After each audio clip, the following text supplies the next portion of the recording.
श्रीमद्भागवत महापुराण की पावनमयी कथा। श्री भगवान की वांगमय मूर्ति साक्षात नारायण भगवान कृष्ण इसमें बसते हैं, विराजित हैं। जन्मांते भवेत् पुण्यं तदा भागवतं नवेत्। जन्म जन्मों के कल्प कल्पांतरों के युग युगांतरों के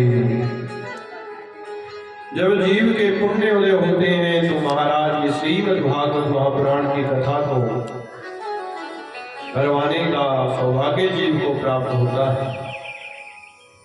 भगवान कहते हैं मैं तीनों ही रूपों में बसता हूँ, कथा कहने वाला भी मैं ही हूँ, सुनने वाला भी मैं ही हूँ, करवाने वाला भी मैं ही। श्रीमद्भागवत महापुराण की पावनमयी कथा हम सबको इकट्ठा करने के लिए भगवान ने बनाई।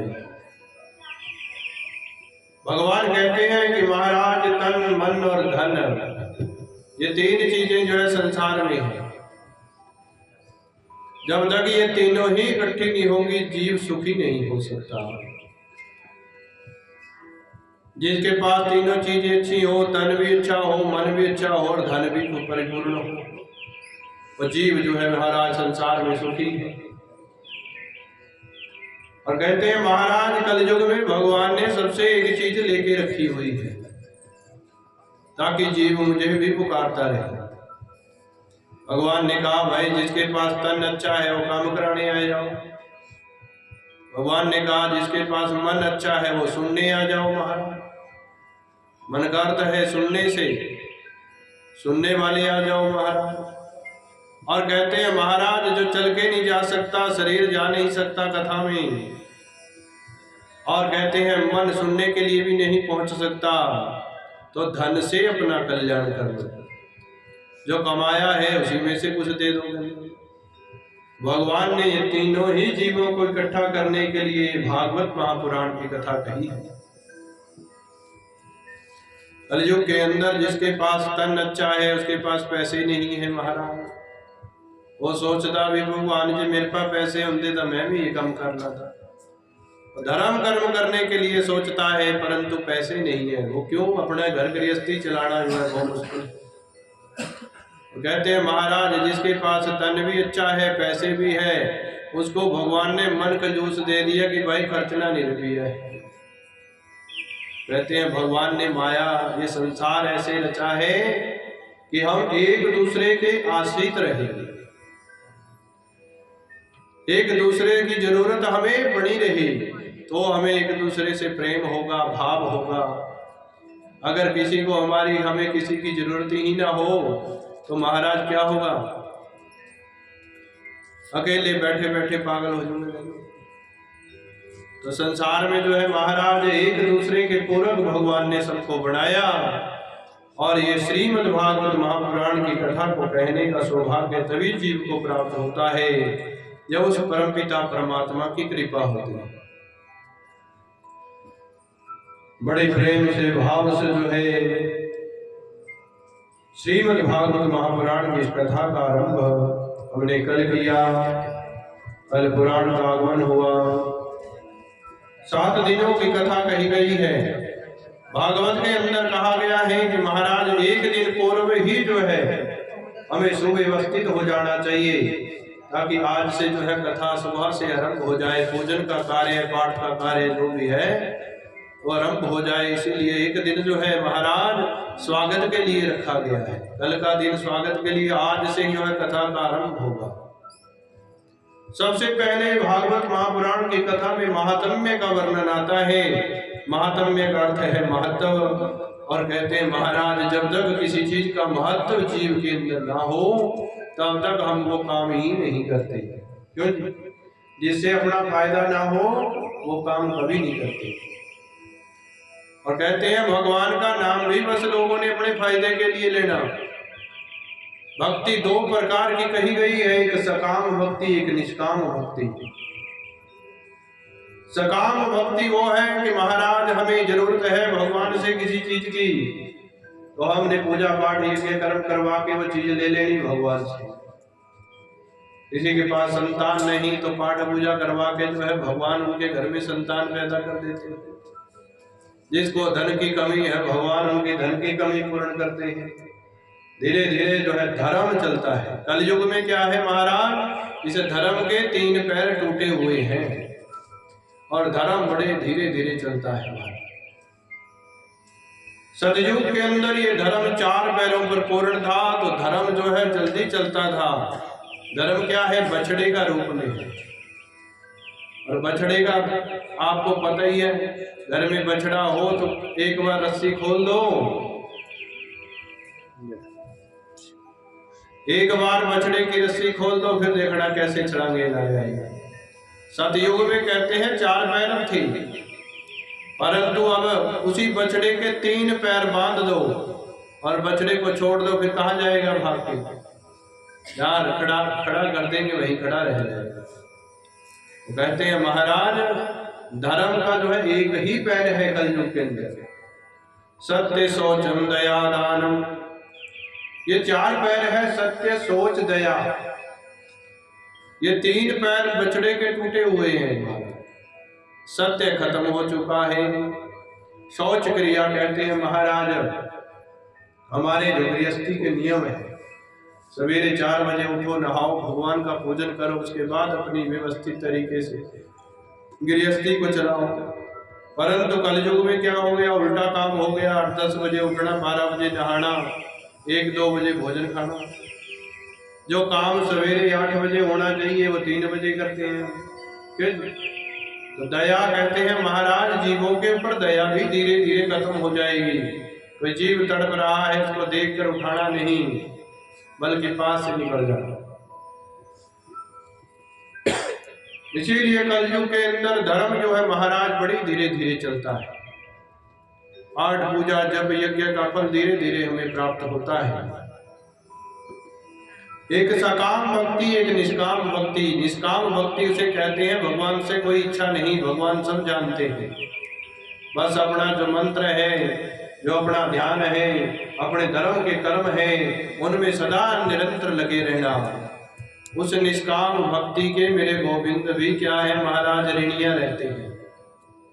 गोपियों ने जब पूछा प्रभु आप रास महाराज की लीला करते करते बीच से गायब हो गए। कहती हैं कि 3 प्रकार के जीव जो है महाराज इस संसार में रहते हैं। प्रेमी जन कितने हैं, 3 हैं कहते हैं। एक तो है जो महाराज कहते हैं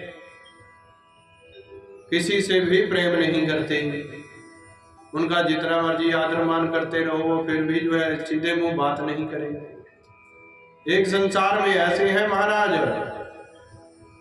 कि कोई मुझसे बड़ा प्रेम करता है, चाहे मैं प्रेम करूं या ना करूं, परंतु मेरा प्रेम उसके प्रति बना ही रहेगा, वो मेरे से प्रेम करे या ना करे।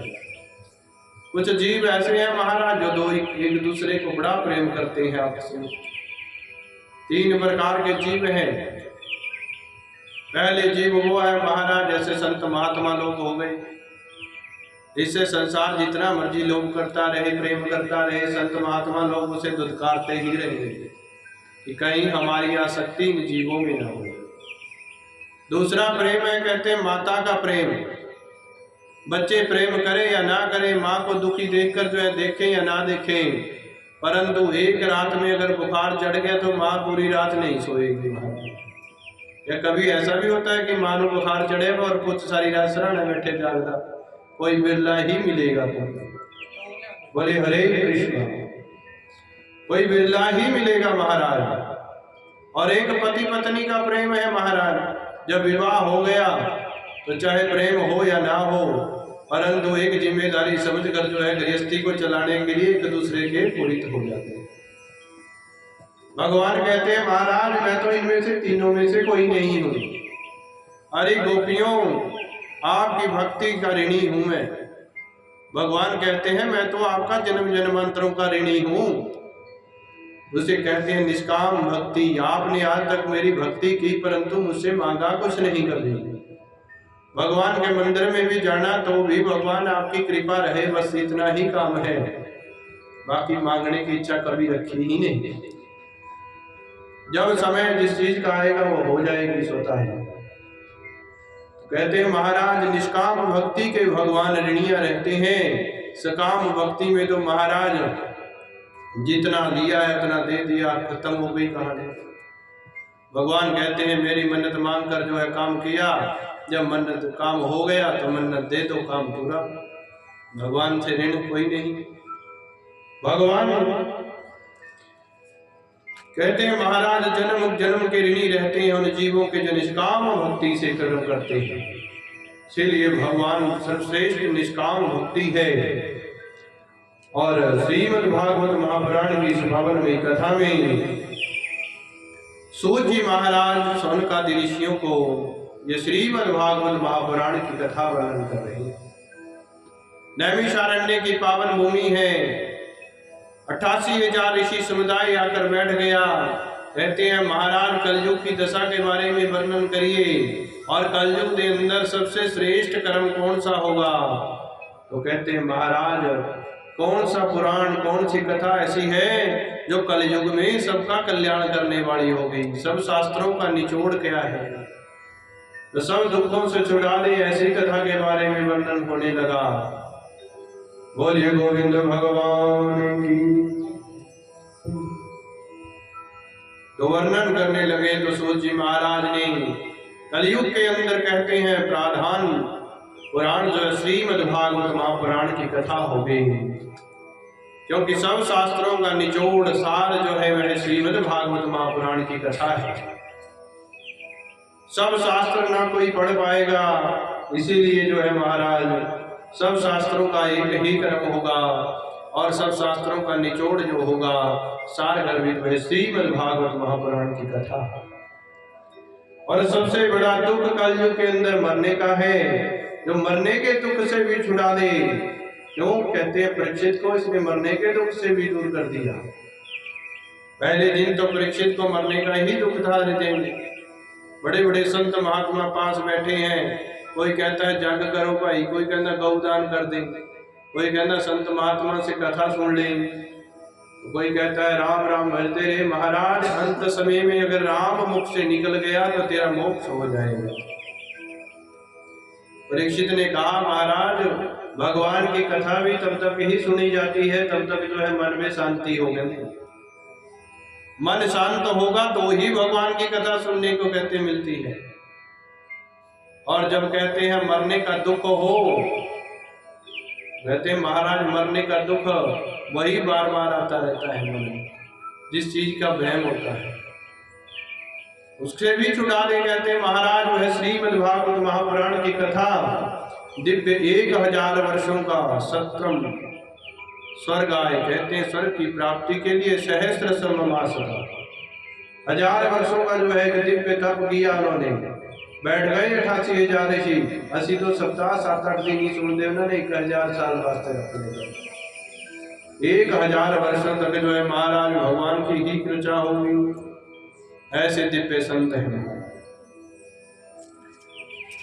सूत जी ने कहा कि आपका प्रेम है, प्रेम भाव से आप मुझे ये पूछ रहे हैं। कहते महाराज सदगुरु की कृपा जिसके ऊपर हो जाएगी वो भव से पार हो जाएगी। वो तो तर गए तर गए तर गए जिन्हें नाम मुरादा चले। महाराज आप भी हम पर कृपा कर दीजिए। तो सोची महाराज ने कहा कि महाराज इस संसार में सबसे बड़ा दुख है मरने का। और सब ऋषियों ने प्रश्न किया था, कल आपसे कहा कि महाराज इस संसार चक्कर में एक सूर्य देव चढ़ते हैं तो सबका दिन चढ़ जाता है, अंधकार दूर हो जाता है। परंतु जो कलियुगी जीवों के मन में जो है काम क्रोध लोभ मोह अहंकार तृष्णा द्वेष लोभ लालच ये भरा हुआ है महाराज, इससे कोई नहीं दूर कर सकता। सूर्य कोटि समप्रभा, चाहे करोड़ सूर्य भी क्यों ना चढ़कर आ जाए, परंतु जब किसी सदगुरु की कृपा हो जाती है तो सदगुरु के वचन सुनकर जो है महाराज हमारे हृदय की ग्रंथियां भी खुल जाती हैं और भगवान से प्रेम हो जाता है। मोह माया से जो छुड़ा दे, ऐसी कथा श्रीमद् भागवत महापुराण की है। आइए महाराज राजा परीक्षित का मोक्ष देखकर जो है देवता लोग भी विस्मित हो गए थे। सुखदेव जी जब परीक्षित को कथा सुनाने लगे तो देवताओं का मजाक उड़ाकर इन्होंने यहाँ से भगा दिया था। और आज्ञा मोक्षम तथा विक्षे पुरा धाता विस्मिता। जैसे ही देवता लोग ब्रह्मा जी के जाके पास पहुंचे और शिकायत की, महाराज हमें तो देवता होकर भी वहां से सुखदेव जी ने भगा दिया, ऐसी क्या है इस सप्ताह कथा में, क्या कर्म है? कहते हैं देख लो महाराज परीक्षित जी आने वाले हैं, मृत्यु ज्यादा समय थोड़े है। कहते इन्हीं सोमवार, मंगलवार, बुधवार, वीरवार, शुक्रवार में से कोई हमारा भी समय होगा। वही परीक्षित का समय भी नजदीक है। जैसे ही उन्हें मोक्ष हुआ, महाराज वैकुंठ धाम की प्राप्ति हुई, तो सत्य लोक में एक तराजू रखी, तकड़ी रखकर जो है एक तरफ अन्य ग्रंथ और दूसरी तरफ श्रीमद् भागवत महापुराण को रखा गया। कहते हैं सब साधन रह गए फीके, परड़ा झुका श्री कथामृत का परड़ा झुक गया। जैसे और महाराज तभी से धर्मेन्द्रे भगवद रूपम शास्त्रम। कहते हैं महाराज सभी ऋषि मुनियों ने ग्रंथों को देखकर जो है सुनकर जैसे ही देखा कि परड़ा श्रीमद् भागवत का भारी है, तो महाराज सभी ऋषि मुनियों ने घोषणा कर दी कि जो भी इसे पढ़ेगा, सुनेगा, सुनाएगा, उन तीनों का ही कल्याण हो जाएगा। बोले गोविंद भगवान की। कहते हैं ये कथा जो है सूत जी से शौनक आदि ऋषि, और आगे अब कथा कहाँ शुरू हो रही है? कहते हैं नारद जी ने भी इस कथा को सुना। नारद जी महाराज ने सनक, सनंदन, सनातन और सनत कुमार 4 भाइयों से सुना। ये 4 भाई हैं महाराज, दिव्य संत हैं। ये पूछने लगे महाराज नारद जी तो 2 घड़ी से ज्यादा कहीं टिकते ही नहीं है, वो तो 2 घड़ी से ज्यादा कहीं रुकते ही नहीं है। 2 घड़ी 48 मिनट तक इतना ही समय रुक सकते हैं। फिर 7 दिन उन्होंने कहा कथा सुन ली बैठ के। जो बंदा बैठता ही ना होवे किसी, उसने कैसे सुन ली कथा? कहते भगवान की कृपा। 7 दिनों तक जो है महाराज नारद जी ने सनकादि मुनियों से ये कथा भक्ति, ज्ञान और वैराग्य को पुष्ट करने के लिए जो है सुनी। कैसे सुनी इसका भी वर्णन होने लगा कि एकदा हि विशालायां चत्वारः ऋषयो मलाः सत्संगार्थं समायाता ददृशुस्तत्र नारदम्।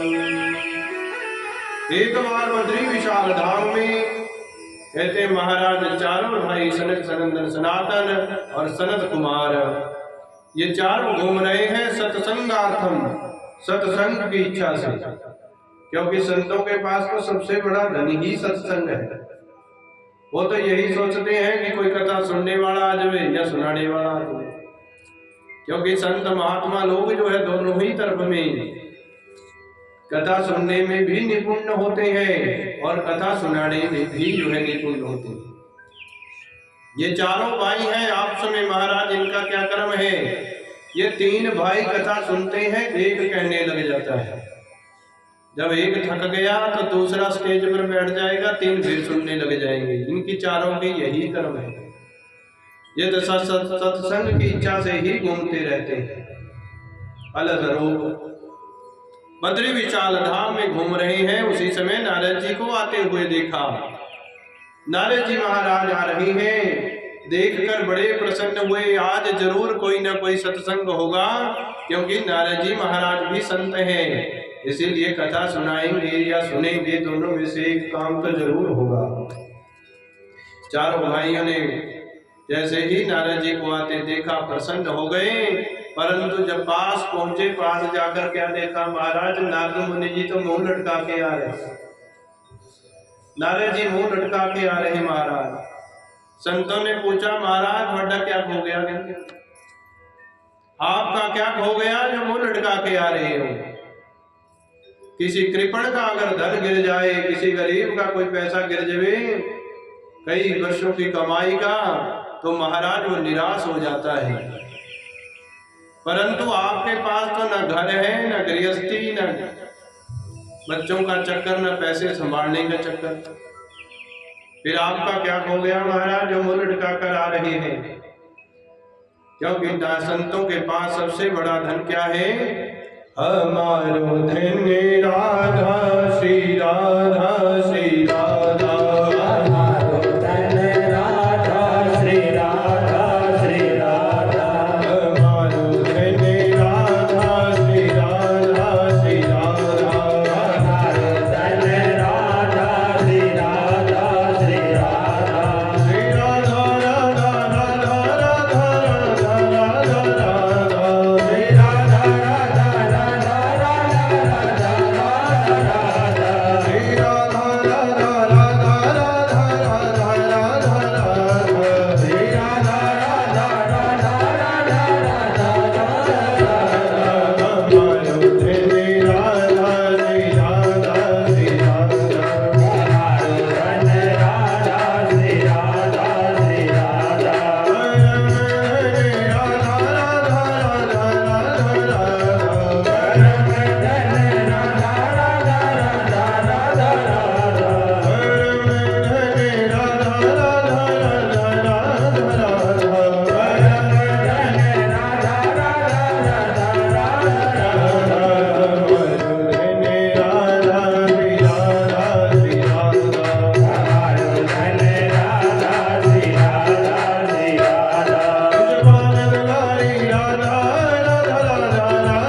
क्योंकि संत महात्माओं का सबसे बड़ा धन क्या है? राम नाम का धन। इससे बड़ा इनके पास कोई धन नहीं मारा। पैसा भी आएगा संतों के पास उसी समय जो है लगा देते। कोई गृहस्थी से ज्यादा आसक्ति होने लगी तो गाड़ियां कटने लगी। क्यों? क्योंकि आसक्ति हमें ना हो। संत महात्मा लोग जो है संसार में रहकर भी जो है किसी से प्रेम नहीं करते, आसक्ति नहीं करते। नारद जी आपका क्या हो गया जो आप यहाँ से घूम रहे हैं? कहते हैं महाराज